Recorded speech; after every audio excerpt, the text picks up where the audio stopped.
देखो, राधा नाम तो वृंदावन में व्याप्त है और हमारे रस ग्रंथों में व्याप्त है।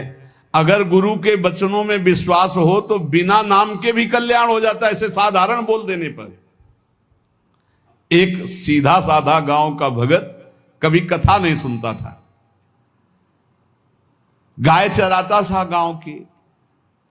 तो एक दिन और गोपाल जो गाय चराने वाले थे, उन्होंने कहा यार कभी तो कथा सुन लो, रात दिन पशुओं के पीछे घूमते हो, पशु बुद्धि, कभी तो कथा सुन लो। तो एक दिन सोचा दोपहर के भोजन गांव में पाएंगे जाके अपने घर में, और कथा हो रही वहीं से निकल लेंगे, जो सुन लेंगे तो सुन लेंगे। खड़े खड़े वहां चर्चा चल रही थी, जिसने मनुष्य जन्म लेकर के गुरु मंत्र नहीं लिया और नाम जब भगवान का नहीं किया, उसका जीवन मुर्दा, व्यर्थ जीवन। चला गया सुन के, और बार बार वही दिमाग में कि पंडित जी कह रहे थे गुरु मंत्र नहीं लिया और नाम जप नहीं किया तो मुर्दा जीवन। जिन हरि भगत हृदय नहीं आनी, जीवित सौ समानते प्राणी। दूसरे दिन फिर गया, कहा पंडित जी आपने कल कथा में कहा था गुरु मंत्र ले लेना चाहिए, नहीं तो जीवन मुर्दा हो जाता है, बेकार जीवन रहता है। तो देव गुरु मंत्र आप, और तो हम किसी को जानते नहीं। देखा फटा पुराना कपड़ा, डंडा लिए एक चरवाहा। उनका ऐसे थोड़ी कि तुरंत गुरु मंत्र दे दिया जाता है, आखिरी दिन कथा के मिलना फिर दे देंगे, टाल दिया। अब वो आखिरी दिन कथा के तो दिन चढ़ावा चढ़ रहा था, तो पंडित जी ने कहा जब चलें तब ले लेना गुरु मंत्र, टाल दिया। अब वो जब आखिरी दिन के बाद हो, तो उस समय घोड़े पे बैठ सब सामान लाद के पंडित जी चलते थे, वो तो सब सामान लाद के चलने लगे हो। तो पीछे पंडित जी आप जो कह रहे थे कि गुरु मंत्र देंगे, आप गुरु मंत्र दे दीजिए। पंडित जी रबड़ी पवाई गई थी, घोड़े से उतरे, घोड़ा एक भगत के यहाँ खड़ा किया और लोटा लिया और भागे, क्योंकि सोच लगी थी। अब वो भगत किसान आदमी, गांव का गंवार आदमी पीछे लगे, पंडित जी अरे गुरु मंत्र दे दो, कितने दिन से टहला रहे हो आप। अरे उनका यार मतलब सोच का पैसा, तू गुरु मंत्र की बात कर।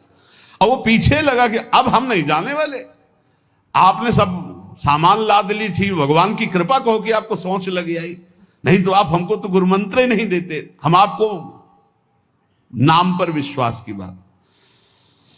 पंडित जी तो दात गपोचन, जय गुरुदेव की जय गुरु। वो दबकाए है दत गपोचन, मतलब एकदम मूर्ख आदमी, तो सोच तो। वो प्रणाम कर लिया, जय गुरुदेव, धत गपोचन धत गपोचन। जपना न राधा न कृष्ण न राम न हरि। घर आया, बोले आज से गाय चराना बंद। बोले क्यों? बोले गुरु मंत्र मिल गया, अब हम भजन करेंगे, हमारा जीवन मुर्दा नहीं रहेगा, अब जीवन सार्थक रहेगा। और मेहनत करने वाला आदमी, गाय चराने वाला आदमी, अब शुरू हो गया बैठ के धत गपोचन धत गपोचन। अब इसमें न कोई भगवान नाम है, न कोई मंत्र है, न प्रणव है, न नमो नमः, कुछ नहीं। गांव के लोग, घर के लोग बोले कि यार 50 गाय चराता था, पता नहीं कौन सा हम लोगों का पाप उदय हुआ कि कह दिया कि कथा सुन लेना। अब वो गाय चराना भी छोड़ दिया, अब गपोचन शुरू हो गया।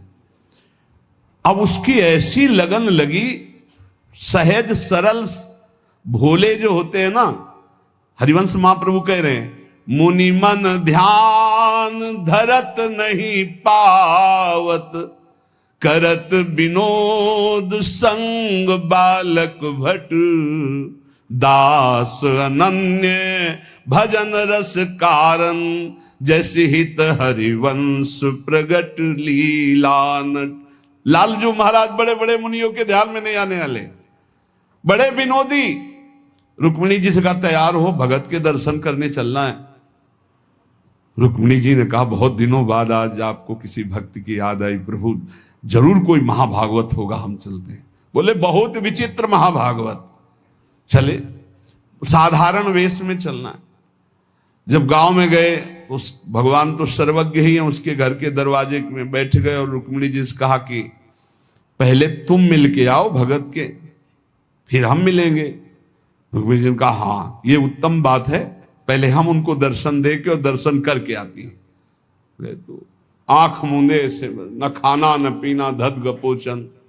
रुक्मिणी जी ने कहा ये कौन सा नाम भगवान का, न विष्णु शास्त्र नाम में है न गोपाल शास्त्र नाम में है, और कहीं हमने पढ़ा नहीं, ये कौन सा भजन कर रहा है। कहे किसका भजन कर रहे हो, चुप रहा। फिर किसका भजन कर, 2-3 बार तो गुस्सा के आंख खोला, देखा कोई स्त्री, तो बोले तुम्हारे खसम का भजन कर रहे हैं, और किसका कर रहे हैं। वो रुक्मिणी जी आ गई, बोले बहुत जानकार भगत है। प्रभु द्वारिकाधीश से कहा बहुत जानकार भगत है। बोले क्यों, बोले हमने कहा कि किसका भजन कर रहे हो, देखो हम इतना छुप के गई थी लेकिन वो पहचान गए, वो कह रहे तुम्हारे खसम का भजन कर रहे थे। अब भगवान ने कहा हाँ तभी तो हम आए भगत जोड़ कर। बोले प्रभु आप दर्शन बाद में करना, जाके पहले हमारा प्रश्न बता दो, प्रश्न का उत्तर दे दो कि आपके विष्णु शास्त्र नाम, गोपाल शास्त्र नाम, बहुत से नाम हैं, ये नाम तो हमने कभी नहीं सुना। भगवान ने कहा ये नाम हमको तो बहुत प्यारा है। बोले आपको कब, मतलब ये कब कैसे नाम रखा गया। बोले बहुत प्यारा है, हमारा ब्रज का रखा हुआ नाम है, ब्रज में मैया ने रखा था। कैसे रखा था। बोले एक दिन मैं माखन चोरी कर रहा था, सखा के कांधे पर खड़ा हुआ, ऊपर माट में हाथ डालकर मक्खन पूरा ऐसे खाता जाता, सखा को पवाता जाता। इतने में मैया और गोपी जन आ गई। एक कन्हैया ये क्या कर रहा है। अब हमने देखा कि फंस गए। हमने कहा कि मैया हमें बहुत भूख लगी थी और देखा कि इसमें चींटी चढ़ी हुई है, तो हम चींटी निकाल रहे थे। तो बोले चींटी कैसे निकाल रहे थे, यहां पूरा हाथ सना हुआ है तुम्हारा चींटी। बोले अरे भैया तू बावरी, जब चींटी को ऐसे निकालने करते वो अंदर चली जाती तो खबो खबो के निकाला, इसलिए ऐसा इतना हाथ हो। बोले यहाँ मुंह में भी जब तुम्हारे मक्खन लगा, एक मक्खी बार बार उड़ रही थी तो हम ऐसे मारा तो पूरा मुंह में मक्खन लगा। भैया ने कहा धत गपोचन। बोले ये उस समय का नाम रखा हुआ है, मेरा बाल गोविंद में जब मैया ने रखा था मक्खन चोरी के समय उस। अब आप विचार करके देखो, भगवान का साक्षात्कार गुरु वचनों पर विश्वास होने पर साधारण शब्द बोला तो भगवान तो सर्वलोक महेश्वर सर्वज्ञ, उनके सब जैसे हर अक्षर में आ विराजमान है, का खा गा घा आ, ऐसे ही सब अक्षरों में ब्रह्म विराजमान है। फिर राधा नाम तो स्वयं हरि जपते हैं, और राधा नाम तो परम प्रेममय है और बड़ा गुही है। विश्वास करके जब वो धदगपोचंद जपा तो रुक्मिणी द्वारिकाधीश भगवान दर्शन देने आ गए, और तुम विश्वास करके राधा राधा जपोगे तुम्हें नहीं प्राप्त हो जाएगा। अरे यही राधा स्वयं भगवान हरि जपते हैं। इसलिए संदेह शब्द नहीं होना चाहिए उपासना में। जो गुरु ने उपासना दी उसमें संदेह नहीं होना चाहिए। और 5वां, इस 8वें सूत्र में 5वां, असूया, दूसरों के गुणों में दोष देखना, चुगली करना और ईर्ष्या, इनसे बहुत दूर रहना चाहिए उपासक को। ईर्ष्या बहुत बुरी है। कंचन तजना सहज है, सहज तिया का नेह, मान बड़ाई ईर्ष्या दुर्लभ तजनाए। ईर्ष्या बहुत बुरी है, मतलब ये जलाती रहती है हृदय में, ये बहुत बड़ी आग है। एक जिससे ईर्ष्या उसको प्रणाम करो उससे नष्ट हो जाएगी। इसके नष्ट करने का उपाय एक ही है, जिससे ईर्ष्या उसको बार बार प्रणाम करो, बार बार। और वो तुम्हें कितना भी कड़ुआ बोले तुम बुरा मत मानना, तो तुम्हारी ईर्ष्या नष्ट हो जाएगी नहीं। ईर्ष्या बेमतलब जलाती रहती है। और किसी के गुणों में दोष ना देखे, किसी की चुगली ना करे। सुनो ऐसे से कुछ लोगों का स्वभाव होता है, कार मच गया अहंकार में। अब क्या, फिर जो अहंकार शरणागत हुआ, फिर बात बन गई जो करोड़ों जन्मों की साधना से नहीं बनती, वो इस असाध्य रोग ने काम बना दिया। कह रहे हैं कि प्रत्येक परिस्थिति में पूर्ण कृपा, पूर्ण मंगल विधान देखना, ये 9वां सूत्र है। जैसी भी परिस्थिति आवे, चाहे जितना विकराल रूप लेकर के आ जाए परिस्थिति, कृपा ही कृपा, कृपा ही कृपा, सच्ची मानना। परिणाम में देखना बड़ा मंगल और बड़ी कृपा होगी। 10वां, प्रेम प्राप्ति के मार्ग के पथिक का जीवन बड़ा विनयमय, बड़ा विनम्र, बड़ा संयमी, सदाचारपूर्ण, त्यागमय और शांत सुख स्वरूप, प्रेमी महात्मा का ये स्वरूप। बड़ा विनम्र जीवन, बड़ा विनयमय जीवन, बड़ा संयमित जीवन, सदाचारपूर्ण और त्याग रूप। त्याग की चेष्टा नहीं, वो त्याग रूप ही है। प्रभु के सिवा उसे कुछ अच्छा नहीं लगता। कुटुंब देहते जाए छूट सब ही विधि ना तो।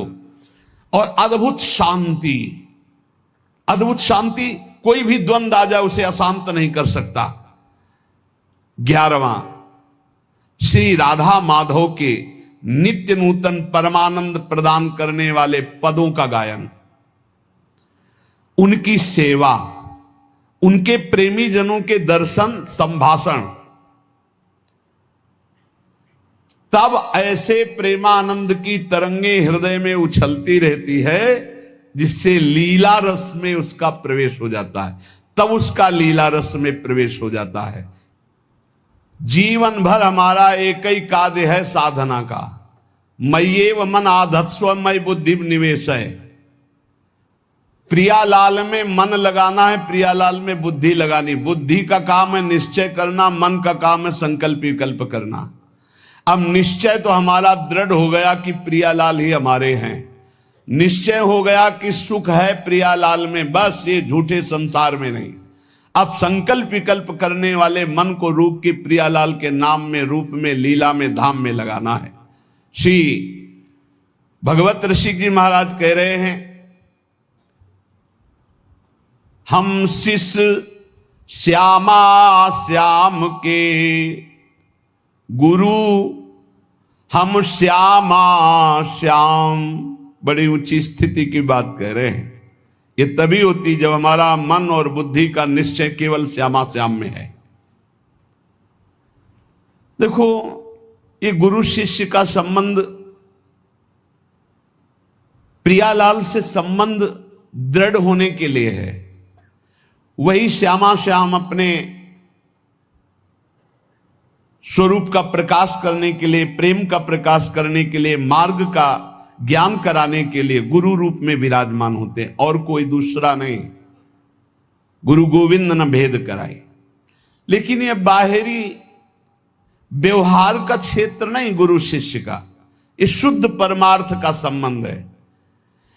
इसमें लौकिकता की गंध भी नहीं है। इसीलिए कह रहे हैं, हम शिष्य श्यामा श्याम के गुरु, हम श्यामा श्याम। ओत प्रोत अर्पण कियो निज मन तन धन धाम। निज मन तन धन धाम निरंतर अंतर नाही।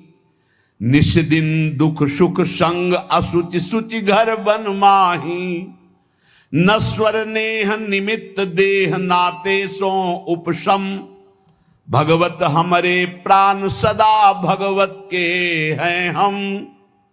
भगवत ऋषि जी कह रहे, हम किसी और के न शिष्य हैं और न किसी के गुरु हैं। हम देहाभिमानी गुरु चेला नहीं हैं। चेला काहू के नहीं, गुरु काहू के ना है। सखी लड़ेती लाल की रहत महल के माहे। राय महल के माए टहल सब करे निरंतर। दंपति अत्य कुलाए पलक कहूं पर जो अंतर। भगवत भगवत कहां करे नहीं, हम बिनु केला ताते हम परिहरे देह मानी गुरु चेला। ये देह मानी संबंध नहीं है। आध्यात्मिक संबंध का आधार है गुरु भाव। ये देह भाव वाला संबंध नहीं कि जैसे भाई बहन और रिश्ते नाते ऐसे गुरु भी बना लिए। ये सिर्फ अध्यात्म का संबंध है। प्रायः देह भाव में ही स्थित होकर के देह भाव को ही गुरु मान लिया जाता है।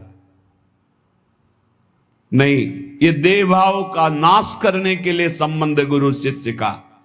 देह भाव को पुष्ट करने के लिए नहीं, नष्ट करने के लिए है।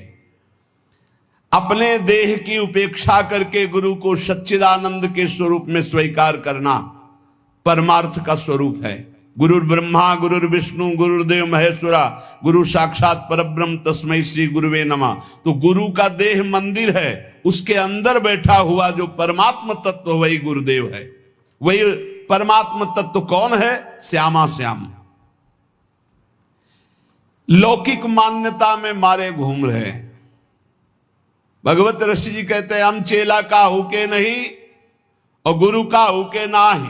देहाभिमानी, ना हम गुरु हैं और ना देहाभिमानी, हम चेला स्वीकार करते हैं।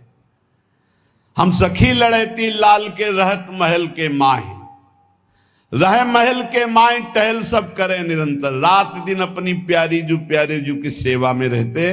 अगर पलक भर की ओट हो जाए तो कहां है भगवत रसिक, कहां है भगवत रसिक, भगवत भगवत अकुलाकर पुकारने लगते हैं। भगवत भगवत कहां करें नहीं हम बिन केला, हमारे बिना वो केल ही नहीं करते। ताते हम परिहरे देह मानी गुरु चेला। आज जो है संसार में यही फैल रहा है। जैसे और संबंध ऐसे गुरु संबंध बना लिए। गुरु संबंध केवल अध्यात्म के लिए, भगवत प्राप्ति के लिए, ऐसा नहीं। अंधे का हाथ पकड़कर चलने वाला अंधा दोनों कुएं में गिरते, दोनों मार्ग भटक जाते हैं। हमारा गुरु संबंध केवल अध्यात्म के लिए, अध्यात्म भगवत प्राप्ति श्यामा श्याम के लिए। और वहीं देह भाव का विस्मरण करने का सौभाग्य मिलता है गुरु चरणों में। जब उनकी आज्ञा में हम रहते हैं तो हमारा अहम नष्ट हो जाता है। पर किनकी आज्ञा में? जो देह मानी नहीं, जो स्वरूप बोध प्राप्त है, जो शब्द ब्रह्म पार ब्रह्म के अनुभूत महापुरुष हैं, जो प्रियालाल के अनुरागी जन हैं, वो प्रियालाल और उनमें किंचन मात्र भेद नहीं है। इसीलिए हम शिष्य श्यामा श्याम के और गुरु हम श्यामा श्याम। कितनी ऊंची स्थिति। भगवत रसिक जी कह रहे हैं हम शिष्य हैं श्यामा कुंज बिहारी के और हम गुरु भी हैं श्यामा श्याम के। ये श्यामा श्याम के गुरु हैं। इसको अगर हम व्यवहार धरा में देखते हैं तो जब चिद चिद लक्षणम सर्वम राधा कृष्णमयम जगत, तो अगर कोई सामने शिष्य भाव से बैठा है तो प्रभु ही तो है और कोई दूसरा थोड़ी है। यहां प्रभु है तो सामने भी प्रभु है। व्यवहार देश और नवनिवृत्त निकुंज देश में सखी जो आज्ञा करती है वही प्रिया प्रीतम। कैसी आज्ञा? सखियन के उर ऐसी आई, उनके हृदय में आई कि चलो ब्याह विनोद रचे सुख, तो ब्याह के लिए तैयार हो गई हो। चलो हिंडोला पड़ा हुआ है, सरकार पधारो झूलो झूल ले। जैसा सखी आदेश करती वैसे प्रिया प्रीतम की जैसी रुचि वैसे सखी की इच्छा। सखी स्वरूप से जैसी आज्ञा करते श्यामा कुंज बिहारी वैसे ही करते जैसा निर्देश देती सहचरी। इसीलिए कह रहे हैं गुरु हम श्यामा श्याम के। हम शिष्य हैं श्यामा श्याम के, हम गुरु भी हैं श्यामा श्याम के। बड़ी ऊंची स्थिति। उरोत प्रोत अर्पण कियो निज मन तन धन धाम। ऐसी स्थिति कैसे आई? अपना तन मन धन सब कुछ अर्पण कर दिया श्यामा श्याम के। तब समझ में आया कि गुरुदेव श्यामा श्याम गुरुदेव, दूसरा नहीं है। गुरुदेव ही श्यामा श्याम है, श्यामा श्याम ही गुरुदेव हैं। और श्यामा श्याम की जब इस प्रकार समर्पण वृत्ति आई तो भावे मुहि जोई सोई सोई करें प्यारे। ये है हम गुरु श्यामा श्याम के। पहली पंक्ति में हम शिष्य श्यामा श्याम के, जोई जोई प्यारो करे सोई मोहि भावे। और दूसरी पंक्ति भावे मोहि जोई सोई सोई करें प्यारे। भावे मोहि जोई सोई सोई करें प्यारे। ये है गुरु हम श्यामा श्याम के। जैसा हमें भाता वैसे हमारे प्यारे युगल सरकार करते हैं। अपने तन मन धन धाम सबका विस्मरण करके एकमात्र श्यामा कुंज विहारी में तन्मय हो जाना, यही गुरु शिष्य के संबंध का स्वरूप है। कोई भेद नहीं रहा, अभेद हो गए। यहां श्यामा श्याम, सामने श्यामा श्याम, आंख मूंदो तो श्यामा श्याम, आंख खोलो तो श्यामा श्याम। ऐसा प्रेम स्वरूप जब जागृत होता है तो कह रहे निशिदिन दुख सुख संग असुच सुच घर बन माही। अब शरीर दुख में है या सुख में, शरीर अपवित्र है या पवित्र है, शरीर घर में है या वन में, कोई फर्क नहीं पड़ता। अपवित्र है या पवित्र, कोई फर्क नहीं पड़ता। ये सब प्रारंभिक बातें हैं। पवित्रता पवित्रता, शरीर शौच में बैठा हुआ, मन लीला में डूबा हुआ है, सामने प्रिया प्रीतम विराजमान है। अब वहां पवित्रता पवित्रता का क्या, कैसे जालोगे इन बातों को? कह रहे निस्दिन दुख सुख संग असुचि सुचि घर बन माही, अब नश्वर नेह निमित्त देह नाते सो उपसम। ये नश्वर आसक्ति का कारण जो शरीर धर्म है, शरीर संबंध है, शरीर भोग है, इनका जो पूर्ण रूप से त्याग कर देता है वही इस स्थिति को प्राप्त होता है। अब हमारे श्यामा कुंज बिहारी प्राण धन सर्वस्व है, सर्वस्व है, वही हमारे शिष्य हैं, वही हमारे गुरु हैं, वही हमारे जीवन है, वही हमारे प्राण हैं। यहां कह रहे कि केवल बुद्धि रात दिन श्यामा श्याम का है विचार करे। पहला जीवन का चरम लक्ष्य भगवत प्रेम, भगवत प्राप्ति। दूसरा, हमारी बुद्धि केवल विचार करे तो श्यामा श्याम के ही विषय में, किसी व्यक्ति वस्तु स्थान का अगर हमारा चिंतन हो रहा, संबंध हो रहा, तो श्यामा श्याम के संबंध से हो। जैसे गोस्वामी तुलसीदास जी कहते, नाते नेह राम के मनियत सुहृद सुसेव्य जहां लो। अगर ऐसा नहीं तो फिर हर वस्तु व्यक्ति स्थान में एक आसक्ति है, वो बांध लेगी, आप श्यामा श्याम तक नहीं पहुंच पाएंगे। इसलिए बुद्धि का जरूरी है प्रिया प्रीतम में स्थित होना। अगर बुद्धि ये निश्चय कर ले कि परम सुख स्वरूप श्यामा श्याम ही हमारे हैं, हम श्यामा श्याम के हैं, सुख है तो श्यामा श्याम के नाम में, रूप में, लीला में, धाम में। अभी आपने सुना आनंद का तारतम्य।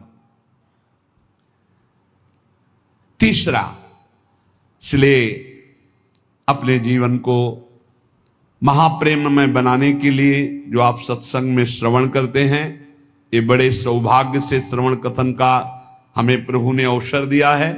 हम इसे व्यर्थ न जाने दें, बार बार मनन करो। देखो भगवान की इतनी कृपा हो गई, ये यंत्र मोबाइल आदि जो है, अगर इनका सही प्रयोग करें तो ये बहुत सहायक है।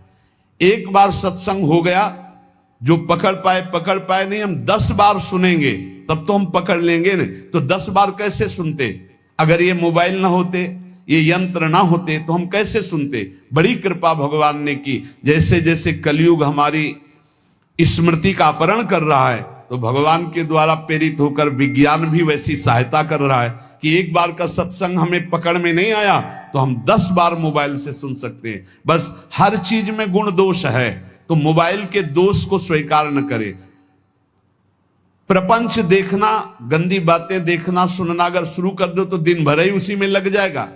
मतलब की बात देखो, संत महापुरुषों के सत्संग को सुनो और उसका मनन करो, उसको अपने आचरण में उतारो, और एक क्षण भी नाम से विलग न रहो। जीवन का परम लाभ। शेष चर्चा आगे। श्री राधा वल्लभ लाल की।